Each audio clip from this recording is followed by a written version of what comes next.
आप लोगों से कुछ क्वेश्चंस हैं। आप लोग जब अपने लैब्स में काम करते हैं तो क्या आपको पता है कि केमिकल के नेचर को चेक करने के लिए क्या करना चाहिए? मान लीजिए मैं एसीटोन से काम कर रही हूँ, मैं बेंजाइड से काम कर रही हूँ, मैं हाइड्रोक्लोरिक एसिड से काम कर रही हूँ, तो क्या मुझे पता है कि इस केमिकल की नेचर क्या है? भगवान ना करे अगर मेरे हाथ पे पड़ जाए तो मुझे इसके लिए क्या करना पड़ेगा?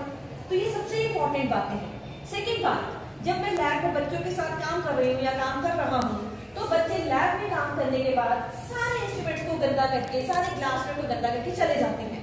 द अनदर प्रॉब्लम इज वो ग्लासवेयर को साफ कैसे करना है। तो ये कुछ ऐसी प्रॉब्लम्स हैं जो हम डेली रूटीन में फेस करते हैं और शायद अपने अपने लेवल पे इनको रिजॉल्व भी करते हैं। तो आज कुछ ऐसी बातों को हम थोड़ा सा हाईलाइटेड वर्जन में बात करेंगे।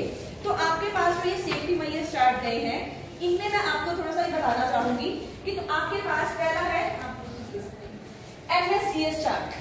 आपके पास जो पहली चीज है वो है मटेरियल सेफ्टी डाटा शीट। ये MSD शीट क्या है? ये शीट है जिसे हम अपने बच्चों को रोल नंबर देते हैं ना क्लास में, ऐसे ही ये केमिकल्स के लिए एक रोल नंबर है। अगर आप इस शीट के थ्रू किसी भी केमिकल का नाम फिल करेंगे ना इस पे, तो वो केमिकल की एक एक चीज के बारे में बताएगा, जैसे कि वो केमिकल किस तरह का केमिकल है। मैंने आप सबकी सीट्स के आगे कोशिश की है थोड़ी सी बॉटल्स रखने की।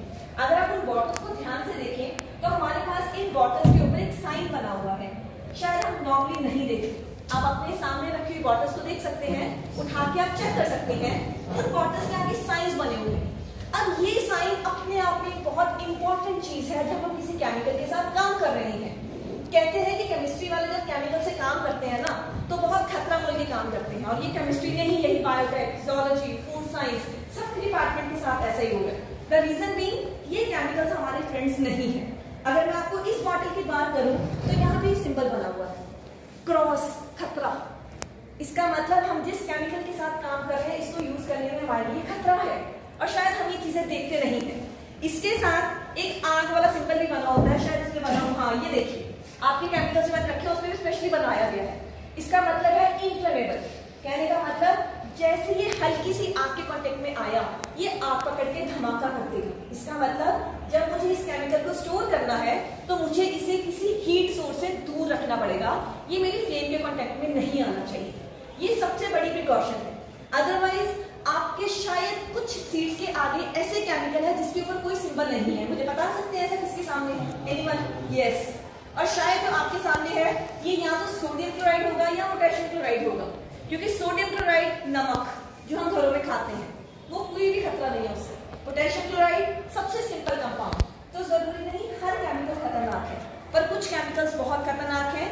तो प्लीज मेरी आप सबसे रिक्वेस्ट है, जब भी आप अपने लैब में काम करें सबसे पहले बॉटल्स के ऊपर सिंबल्स जरूर देखें, ठीक है? कुछ सिंबल्स के ऊपर कुरीजिव सिंबल है, शायद यहाँ पे आपको नहीं दिखे, मैं आपको बाद में चार्ट भी दूंगी एक।